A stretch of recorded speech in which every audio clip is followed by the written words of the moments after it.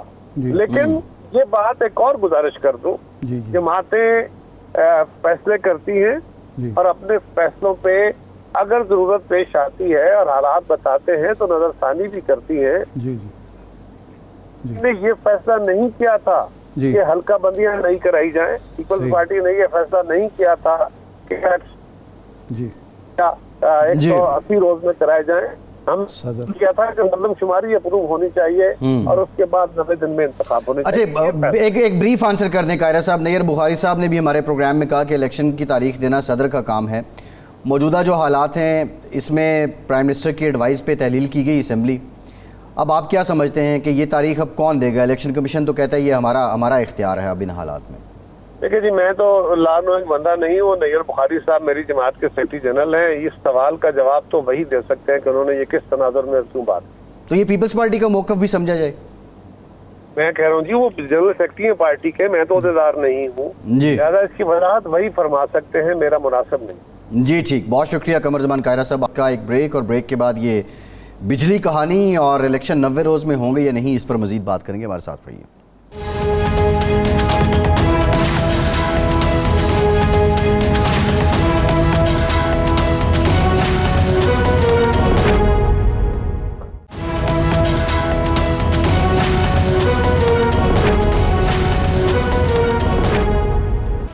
Break کے بعد ایک بار پھر سے آپ کا خیر مقدم کرتے ہیں۔ ہمیں جوائن کیا ہے سابق ایڈوکیٹ جنرل پنجاب احمد اویس صاحب نے۔ Ahmed sahab thank you very much for your time. Ahmed sahab بہت سے معاملات ہیں، آئینی قانونی نکات ہیں، ان پہ ہم بات کریں گے، لیکن آج اسلام آباد ہائی کورٹ بار نے ایک اعلامیہ جاری کیا ہے جس میں انہوں نے جو اسلام آباد ہائی کورٹ کے چیف جسٹس ہیں عامر فاروق صاحب، ان کے خلاف جو ایک کیمپین چلائی گئی ہے اس کی مذمت کی ہے۔ سوال ہمارا آپ سے یہ ہے کہ ہم نے یہ دیکھا کہ مخصوص حالات میں مختلف سیاسی جماعتوں کی طرف سے مختلف ججز کے خلاف ایک کیمپین چلائی جاتی ہے، اور ایسے موقع پہ کہ جب انتہائی اہم کیسز کی سماعت ہو رہی ہوتی ہے۔ اس معاملے کو لے کر آپ کی جو اپنی برادری ہے بینچ اور بار، وہ کوئی متفقہ لاہ عمل کیوں نہیں طے کر لیتی؟ اس کی کوئی پالیسی کیوں نہیں بنا لی جاتی؟ کیونکہ الٹیمیٹلی تو نقصان یہ آپ کی فریٹرنیٹی کا نہیں ہے کیا؟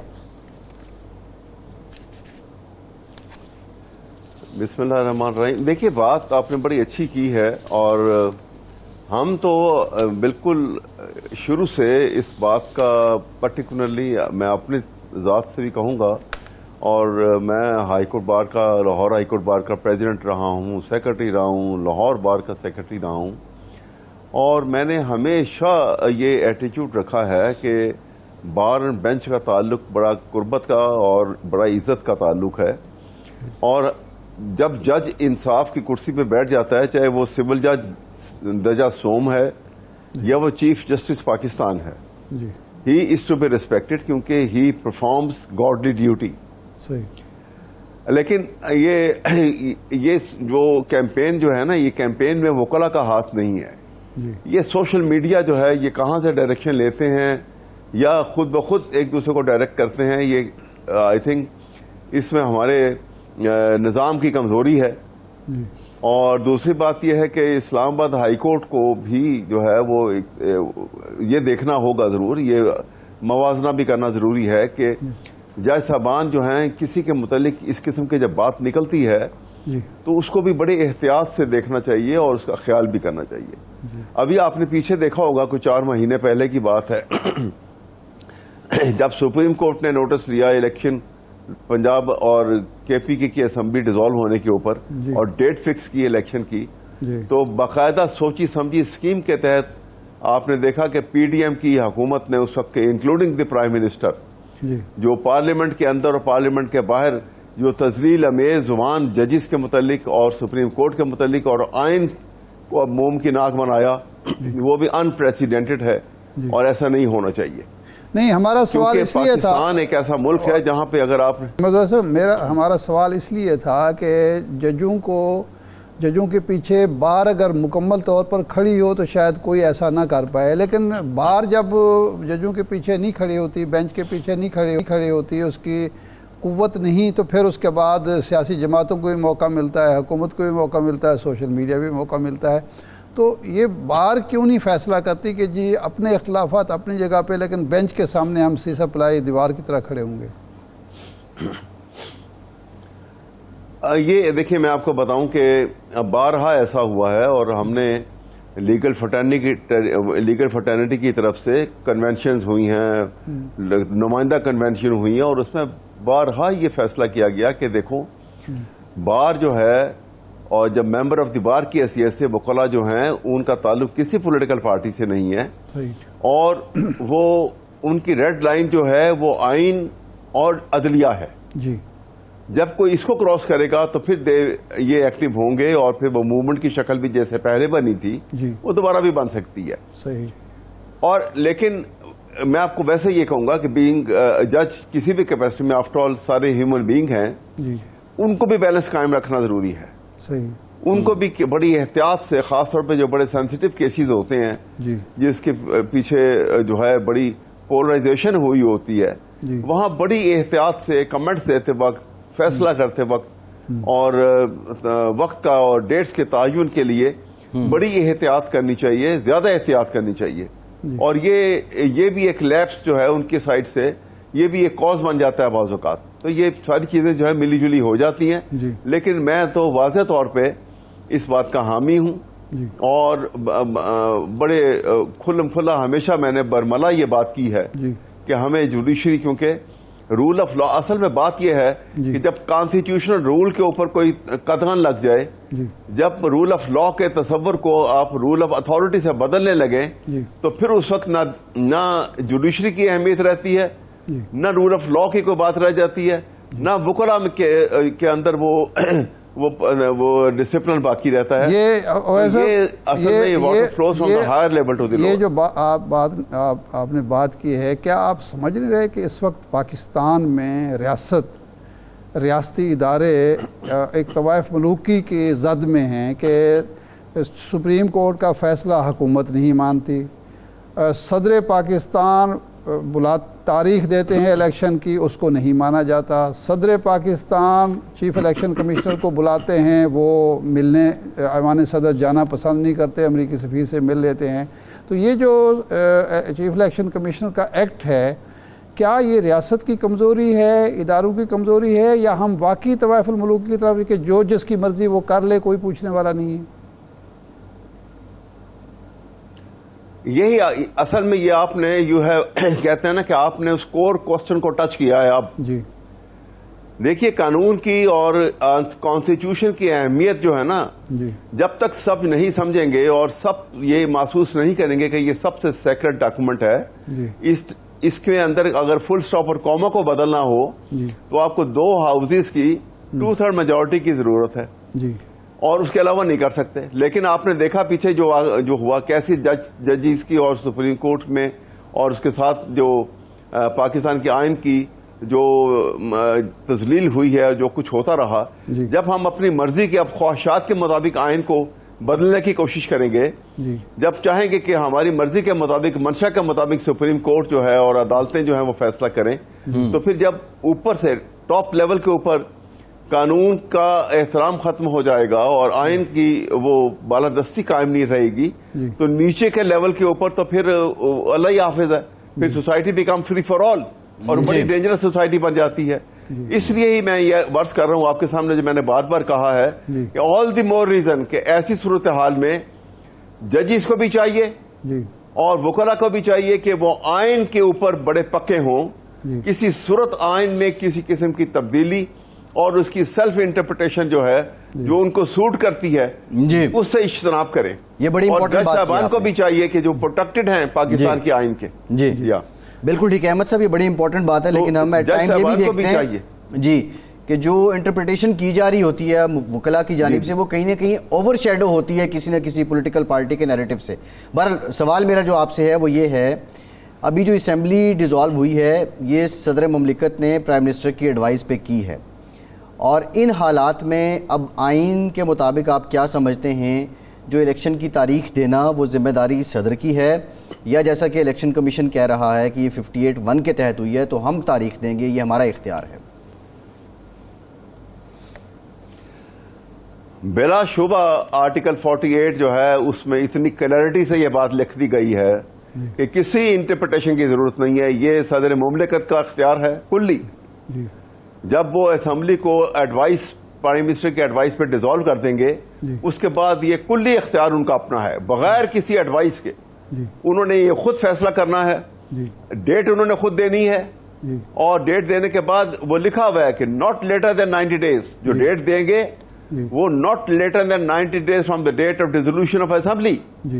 اور اگلا کام جو کرنا 2 کام ہے نا, ایک یہ کریں گے اور ساتھ ہی وہ کیئر ٹیکر کیبنٹ جو ہے اس کی اناؤنسمنٹ کریں گے. یہ کام بالکل بلا شبہ جو ہے وہ پریزیڈنٹ آف پاکستان کے ہیں. اور انہوں نے اگر الیکشن لا کے اندر میں ایک بات سنیے, میں بس ایک بات آپ کے جواب دے رہا ہوں. میں الیکشن لا کے اندر جو انہوں نے تبدیلی کی ہے تو چیف الیکشن کمیشن جو ہے وہ کسی صورت اوور رائڈ نہیں کر سکتا پاکستان کے آئین کو.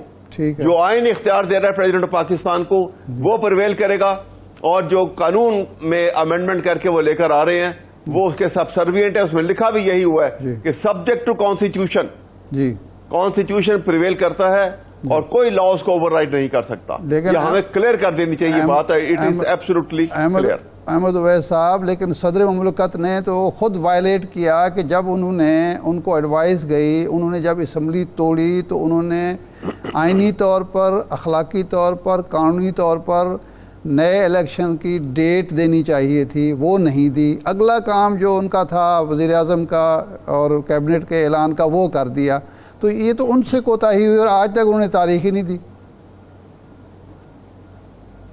لیکن بہرحال تاریخ تو ابھی بھی دے سکتے ہیں نا. ابھی تو انہوں نے لکھ دیا لیٹر بھی تاریخ کے لیے, انہوں نے کہہ دیا کہ میں تاریخ کر رہا ہوں. وہ تو it's a matter of few days. وہ ابھی تاریخ دے دیتے ہیں تو اٹ ریمینس الیکشن. وہ 90 days کے اندر اندر یہ سب کام ہونا ہے. It can be done.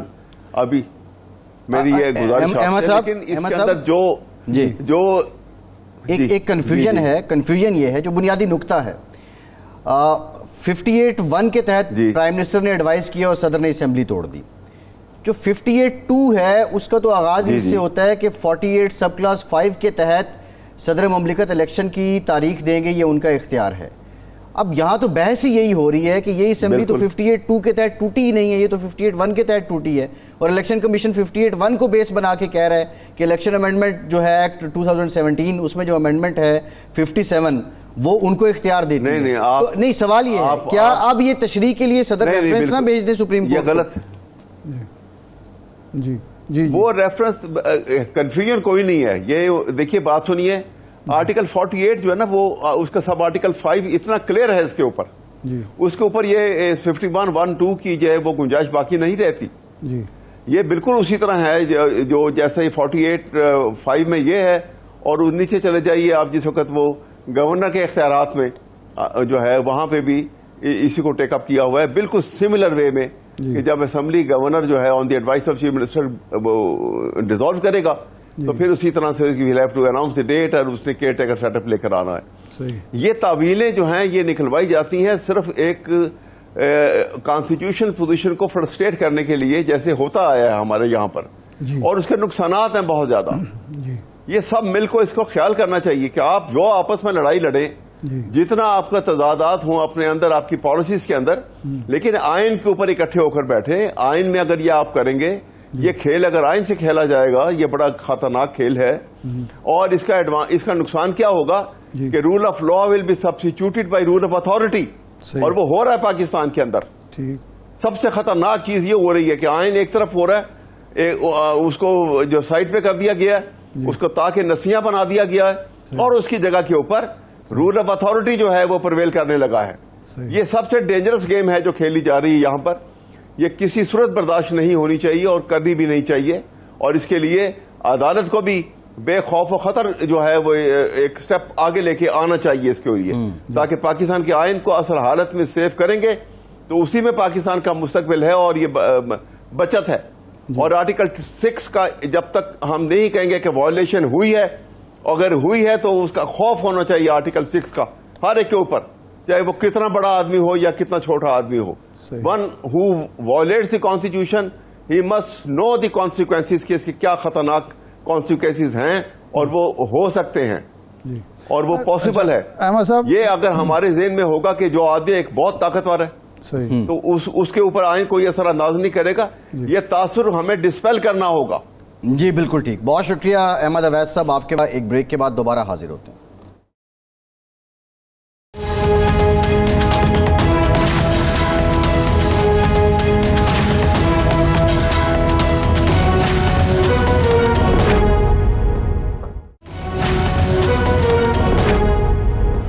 Break کے بعد ایک بار پھر سے آپ کو خوش آمدید کہیں گے. ارشاد صاحب, پروگرام کے پہلے حصے میں آپ جو کہانی, یہ بجلی کہانی سنا رہے تھے, آپ نے کہا کہ 1994 سے یہ سلسلہ شروع ہوتا ہے جب آئی پی پیز کی یہاں آغاز ہوا معاہدوں کا اور بنیاد رکھی گئی اور وہ سلسلہ جاری ہے.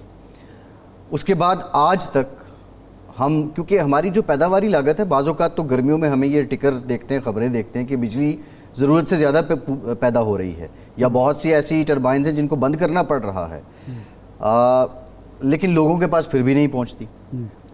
اور کون سے پہلو ہیں جو اس کہانی سے جڑے ہیں؟ میں آپ کو بتاتا ہوں. پہلی بات تو یہ ہے کہ پاور سیکٹر کی بجلی بیچنے کی صلاحیت کم ہو گئی ہے. بیچنے کی صلاحیت کم ہے. مثال کے طور پر بلوچستان یا پہلے فاٹا کا معاملہ تھا, بجلی آپ کے پاس ہے, آپ کو یہ پتہ ہے کہ یہ بجلی ہم دیں گے, اس کی ریکوری نہیں ہو سکتی. ٹھیک ہے. اب نااہلی ہے ڈسکوز کی, نااہلی ہے حکومت کی جس نے ریٹ قائم نہیں کی وہاں, نااہلی ہے انتظامیہ کی, پولیس کی جو انتظامیہ ہے باقی اس کی.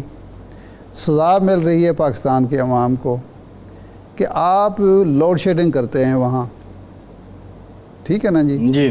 اس لوڈ شیڈنگ کی وجہ سے آپ نے مثال کے طور پر بلوچستان کی ضرورت جو ہے وہ 5000 میگا واٹ کی ہے, 2000 آپ وہ کر رہے ہیں, اور باقی بجلی جو نہیں دے رہے اور 4 سے 20 گھنٹے کی لوڈ شیڈنگ کر رہے ہیں, وہ یہ نہیں ہے کہ آپ اس سے کوئی بچت کر رہے ہیں, اس سے دوہرا نقصان اٹھا رہے ہیں. کیونکہ وہ بجلی جو آپ جس کی ریکوری ممکن نہیں, اس کے چارجز آپ کو, کیپیسٹی چارجز اس کمپنی کو دینے ہیں جو بجلی پیدا نہیں کر رہی, کیونکہ آپ لینے کے لیے تیار نہیں ہیں, تو اس کی قیمت آپ نے ادا کرنی ہے. صحیح ہے, سمجھ گئے. ایک آپ آگے ہے را کیپیسٹی چارجز, وہ یہ ہے کہ 25 روپے کا ٹیرف ہے سپوز, 10 روپے اس میں جو ہے انرجی چارج ہیں, 15 روپے انرجی چارج ہیں, 10 روپے کیپیسٹی چارجز ہیں. آپ خریدیں نہ خریدیں 10 روپے دینے, 10 روپے تو آپ نے دینے ہیں. جی. اب آپ آ جائیں اس میں. یہ چیز اگر پوری لے کر بیچیں بجلی, ٹھیک ہے نا جی, تو وہ بیچیں گے تو آپ کو جو 20% ایکسٹرا دینا پڑ رہا ہے وہ ریکوری کی وجہ سے اور 10% اس کی وجہ سے وہ نہیں دینا پڑے گا. جی. اس سے آپ کی پیداوار بڑھے گی. لوگوں کو جو لوڈ شیڈنگ کی وجہ سے صحت خراب ہوتی ہے, ان کی اپنی توانائی ذہنی جسمانی ختم ہوتی ہے, اس سے نجات ملے گی. کوفت سے جان چھوٹے گی. آپ کی امپورٹ ایکسپورٹ بڑھیں گی. وہ نقصان اور پیسے آپ پورے دے رہے ہیں. یہ 20% کا یہ ہو گیا. ٹھیک ہے, آپ کو لگ رہا ہے. اس سے آگے آئیں. بجلی کے کاروبار کو ٹیکس کلیکشن کا ذریعہ بنا لیا گیا ہے. بجلی کا یہ جو ہے انرجی چارج ہے اتنا, اس پر یہ ٹیکس ہے, یہ ٹیکس ہے, tax income tax, advance income tax. وہ بھائی انکم ٹیکس کا اس سے کیا تعلق ہے؟ اس پر جی ایس ٹی ہے FBR کا 18%. یعنی اگر وہ 18%, چلو آپ نے کرنا ہی ہے, یہ ظلم کرنا ہے, 5% کر لیں.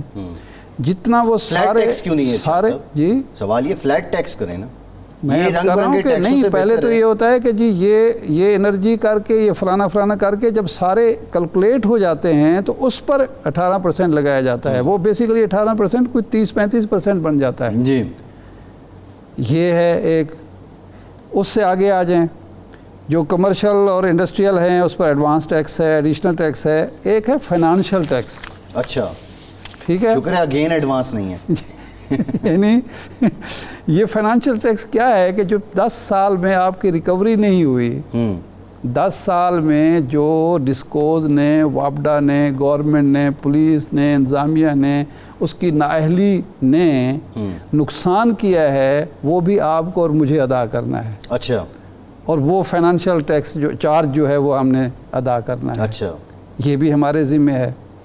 اور ایسے کسٹمر بھی ہیں جن پر ٹیکس 58% بن جاتا ہے، وہ کون لوگ ہیں؟ 58%، وہ جو کچھ زیادہ کون ہیں؟ بجلی استعمال کر اچھا، رہے ہیں اچھا۔ ان پر وہ زیادہ لگ جائے گا نا جی۔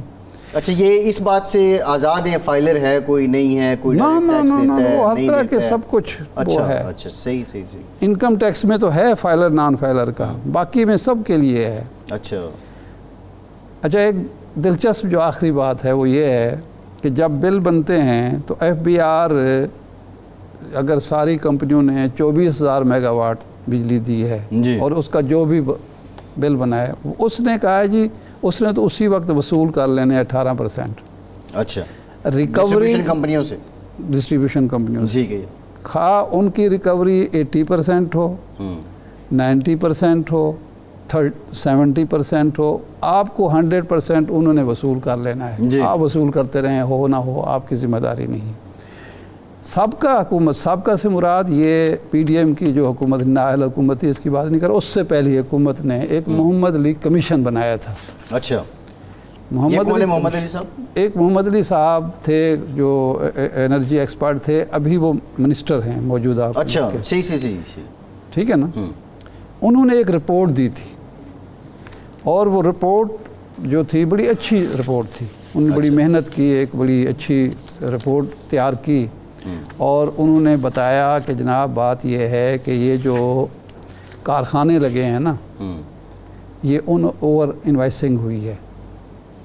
اوور انوائسنگ سے مراد یہ کہ اگر پرچیاں بدلی گئی ہیں۔ $500 ملین کا کارخانہ تھا تو اس کو 100,000 ملین کا وہ کیا گیا ہے۔ اچھا، اور اس میں جو شکیں ہیں معاہدے کی غلط تشریح کی گئی ہے، اور اکثر کمپنیوں نے جو آپ کو دیے ہیں یونٹ، دیا ہے 1000 یونٹ، شو کیا ہے آپ کو چارج کیا ہے 2000 یونٹ کا۔ اچھا، فرانزک رپورٹ کرائیں۔ اگر فرانزک ہو جاتی، ایک اور کہانی بھی ہے کہ ہمارے چینی دوستوں نے کیسے رکاوٹیں ڈالی ہے اس معاملے میں، وہ بعد میں کسی وقت بیان کریں گے، لیکن اس رپورٹ پر کوئی عمل نہیں ہوا۔ محمد علی صاحب ابھی وزیر ہیں۔ ہاں، اب یہ چاہیے ان کو کہ وہ کہیں کہ جناب وہ رپورٹ نکالیں، فرانسک رپورٹ کریں، اس میں ایسے ایسے گھپلے، مثال کے طور پہ ایک پاور پلانٹ نے ہمیں ڈی جی نیب نے بتایا تھا کہ 1 ارب 5 کروڑ یونٹ جو دیے نہیں اور ایکسٹرا چارج کیے ہیں۔